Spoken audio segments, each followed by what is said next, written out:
रहन समीप भय सीता के सा अमन जर ठपन यस उपदेशा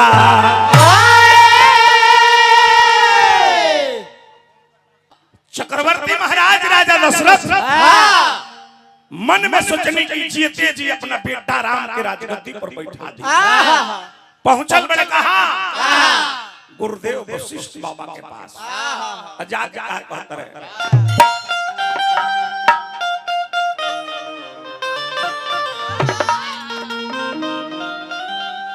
तो राजा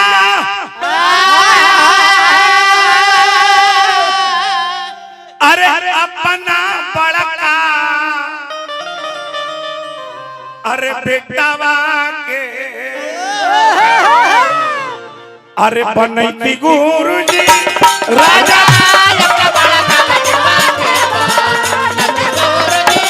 राजा अपना बड़का बेटावा के बनैती गुरुजी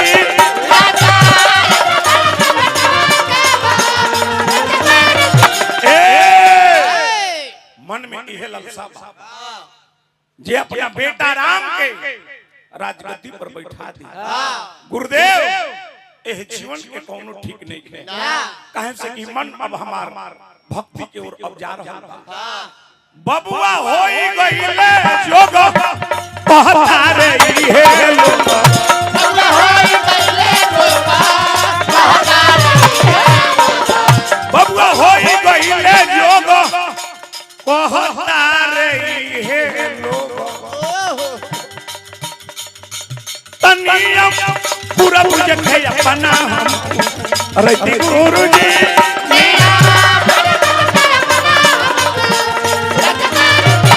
राजा अपना बड़का बउआ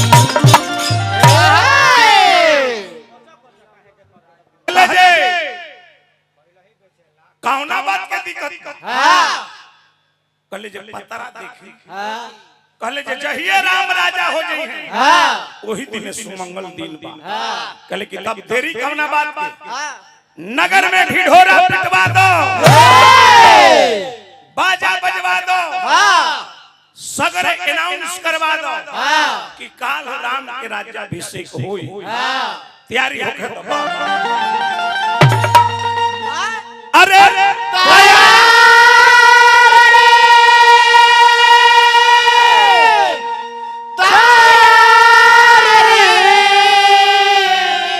अरे तैयारी हो राजगद्दी के हो खता अरे तैयारी हो राजगद्दी तैयारी हो राजगद्दी के हो खता तो राम हो राजा बजिया बाजा राम हो राजा बजिया बाजा आ खुशियां नहीं है नर नारी राजगद्दी के हो तैयारी राजगद्दी के हो तैयारी राज्याभिषेक के तैयारी होता देवता लोग कहाँ पहुँचल वालों मैया सरस्वती के पास माई हमने के काम बना हाथ जोड़ी पड़िले चरण माई हमनी के बना दो हमनी के बना दो अब बिगड़ल काम बाजे माई बिगड़ल काम बाजे माई हमनी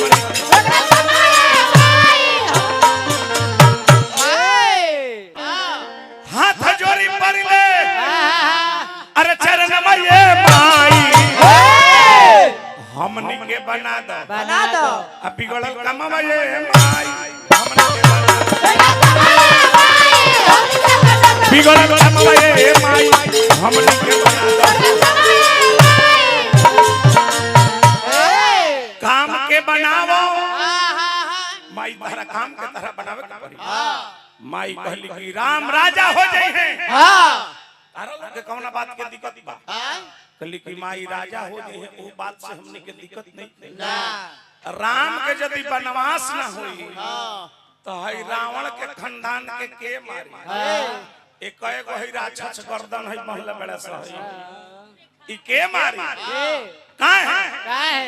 बूढ़ा प्यास गवल गनमये माई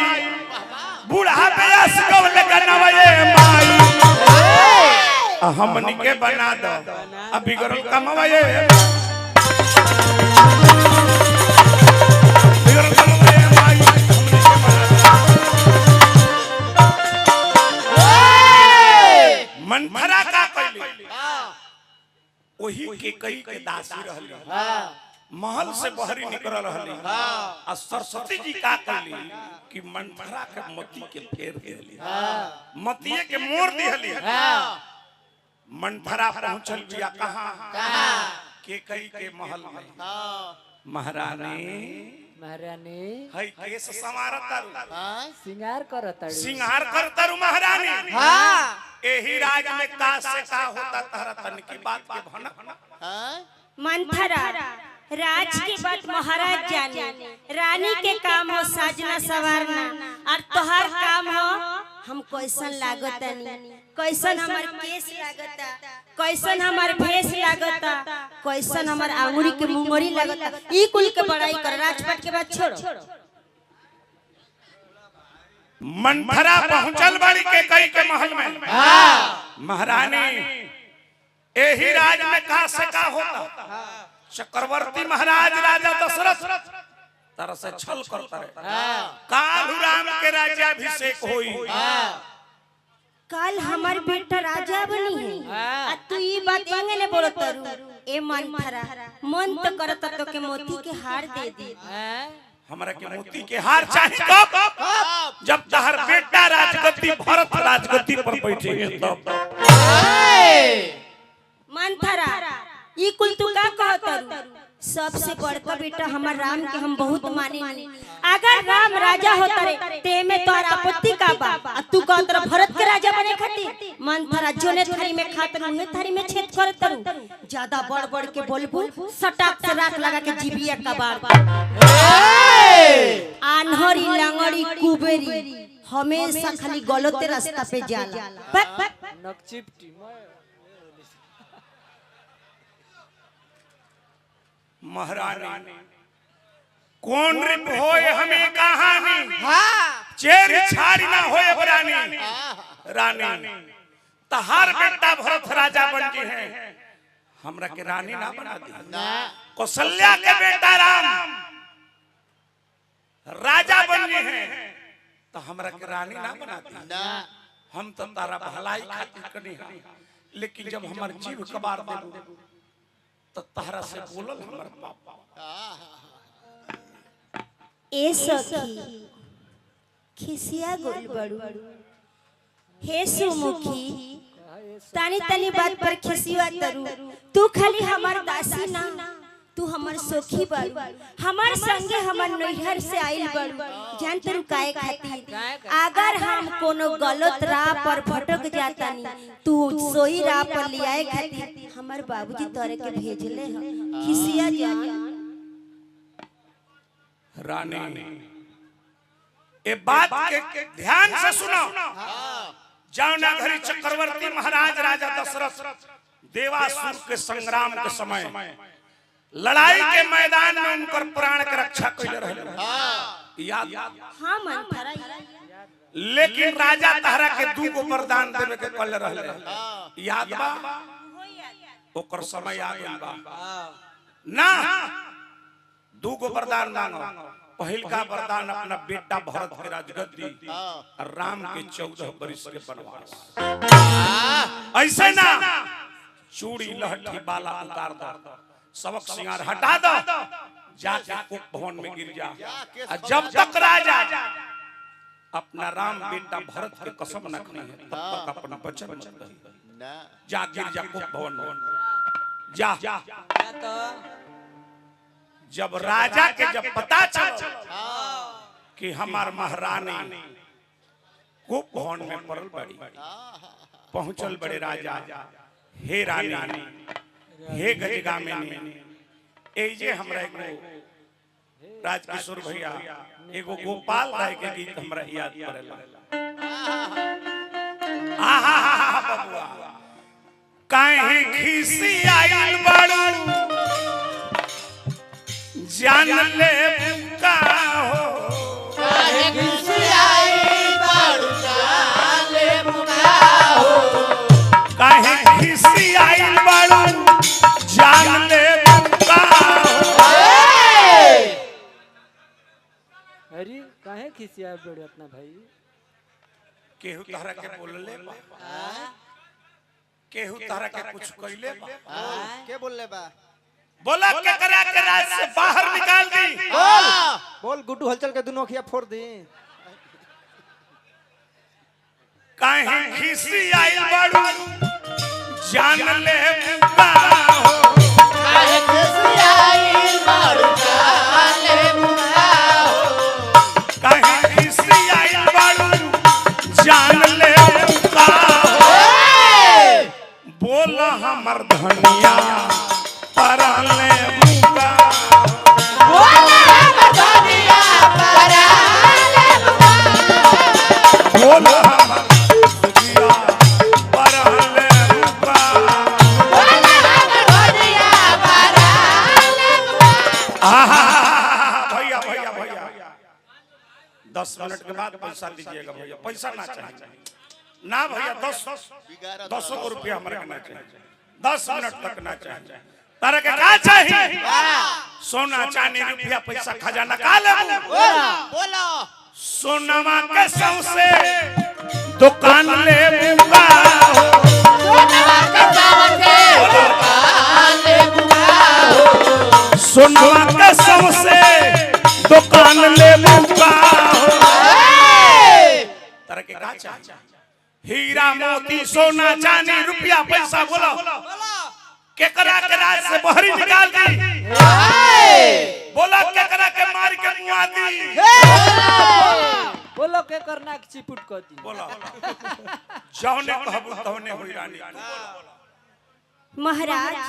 रुआ कहतन सोना चाहिए चांदी ले लो रुआ शायद ई भुला गइल बानी एगो रानी बने से पहले हम एगो राजकुमारी एगो राजा के बेटी बानी कई कई देश के ना राजा के बेटी हम होई हमार नाम है कई हमके सोना चांदी अगर मांगे के रही तो हम कोहिए के मांग देती हमके ई ना चाहिए रुआ तो इहो बात कहे नहीं तीनों रानी से सबसे प्रिय हम बनी अरे वो का कोई नहीं हमार पीठ पीछे नगर में ढिढोरा पिटा देनी ई बात के हमार जानकारी नहीं के कि राउर लेकर राजा बनतर ई का तू कहतारू रानी हम तरह से कोनो बात छुपौले नहीं की आज भी हमारे प्राणों से प्रिय हो रानी जरूर हम तरह से शेयर करती बोला तारा के का चाहिए बोला बोला महाराज याद करी वो समय के बाद देवासुर संग्राम लड़ाई के मैदान में राउर रात के चक्कर टूट के पाक में धस गई रहे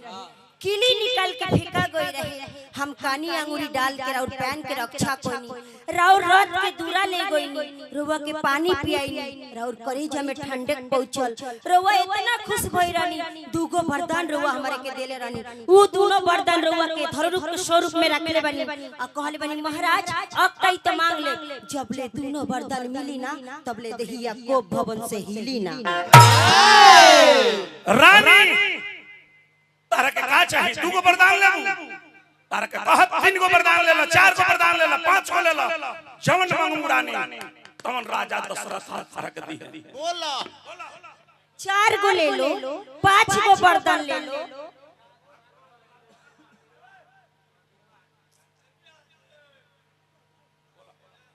कारवा कहतनी 4 गो वरदान ले लो 5 गो वरदान ले लो मांग मांग पाई कहू पिया कबो हो न ले हो न देहू देन के ही वरदान दुई ते पाओ संदेव अभी तारा संदेह बा छोड़ दी भैया भैया भैया छोड़ दी आओ वो डिस्टर्ब करी है और ओम प्रकाश भैया बैठा छोड़ दी उनका के छोड़ दी छोड़ दे आदत हो जाला कुछ आदमी के वो छोड़ दी वो अपना में होई नहीं कौन छोड़ दी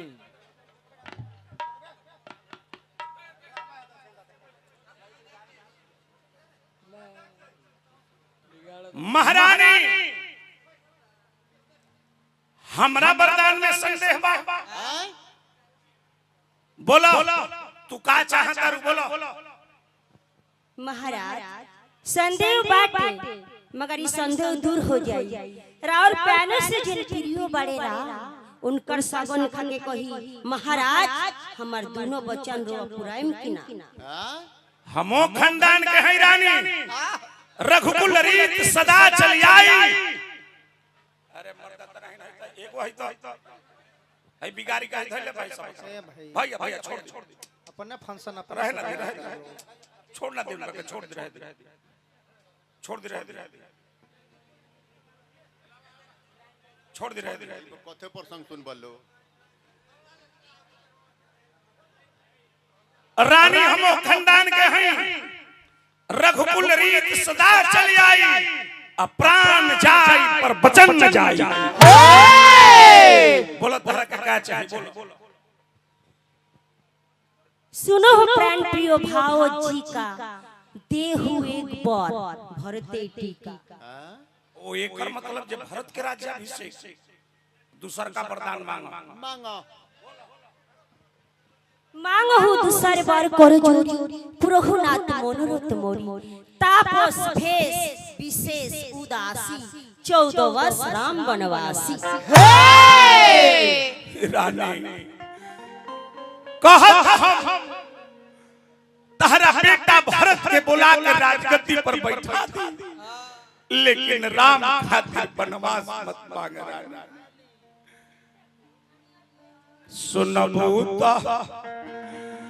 सुनबू ये रनिया अरे हमारो जानिया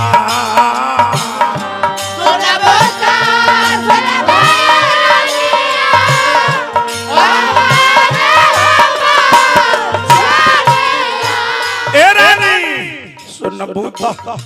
सुनबू ये रनिया हमारो जानिया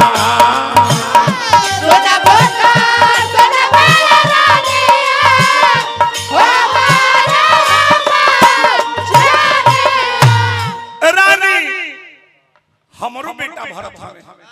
उनकरा के बिहने बोला के हम राज्याभिषेक हम करवा देता नहीं लेकिन राम खातिर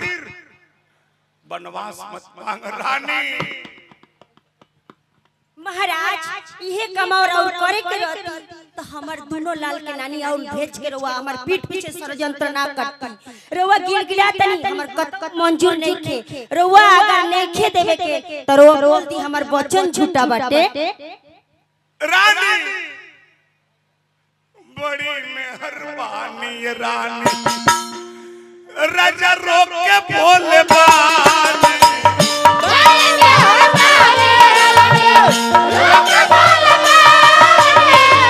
बड़ी मेहरबानी रानी रोक के बोले बानी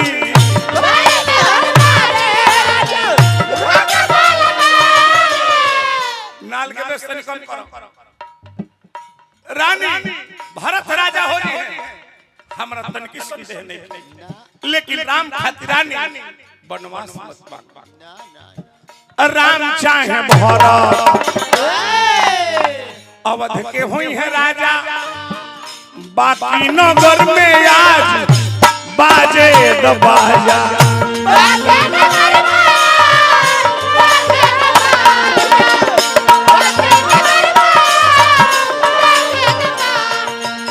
लक्ष्मण भाई हमारा के दल बड़े करनाल के बेस्तनी कम करो। राम चाहे भरत अवध के हुई है राजा बाकी नगर में आज बाजे द बाजा। बड़ी मेहरबानी रानी बड़ी मेहरबानी रानी कहता हम अपन पगड़ी तहरा गोड़ पर धरे धरे रानी। अरे बड़ी मेहरबानी रानी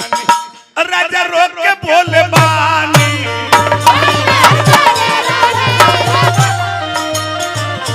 बड़ी मेहरबानी रानी रोक के बोले बानी।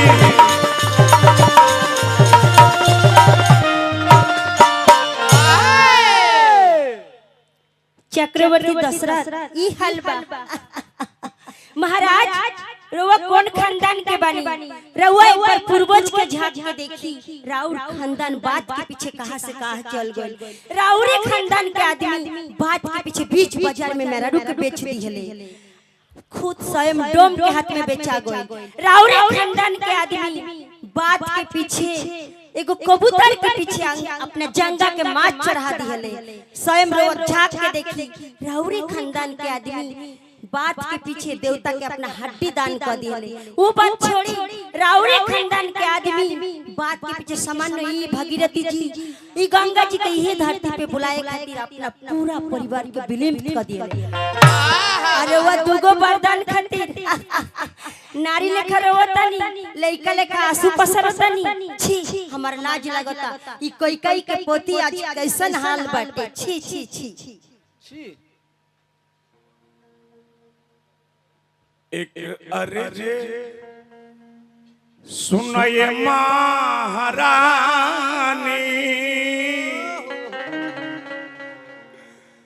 तारा आगे दोनों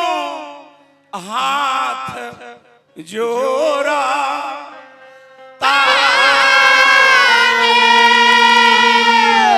रानी एक अर्ज सुनये महारानी, तारा आगे दोनों हाथ जोड़तानी।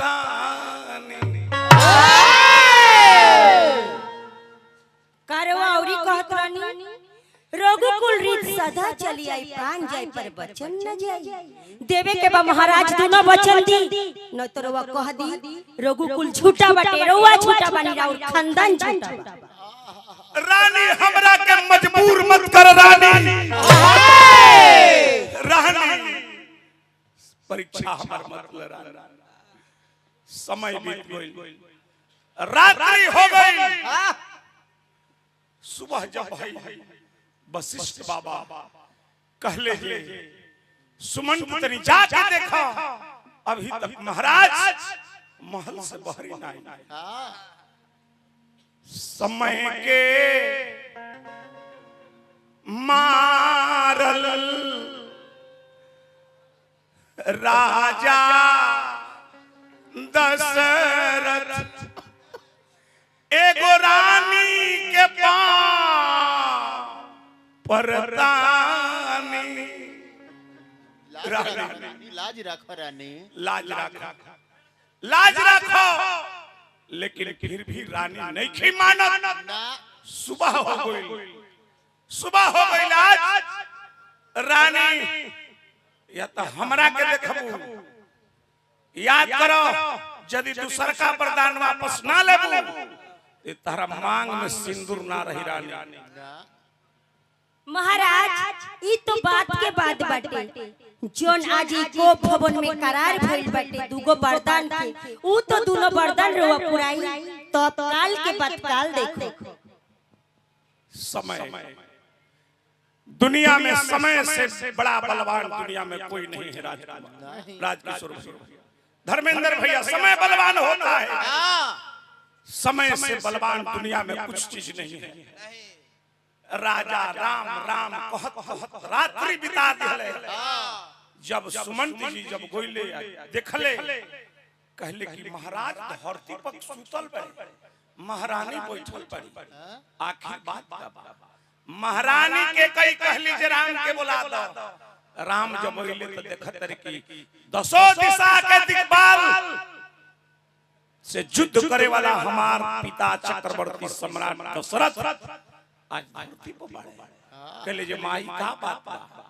के कई मैं बात बता देली। कहली जे इनकरा लगे हमार दुगो वरदान धरोहर के स्वरूप में रहल हा। आज दोनों वरदान मांग ले बानी। पहिल का वरदान अपना बेटा भरत के राजगद्दी, राम के 14 वर्ष के वनवास। ओइसन दुनिया में केहू बेटा ना हो तनी बढ़ जाए ग्रेड बाबू। कहले जे धनी भइनी पाई के, अरे धनी भइनी पाई के,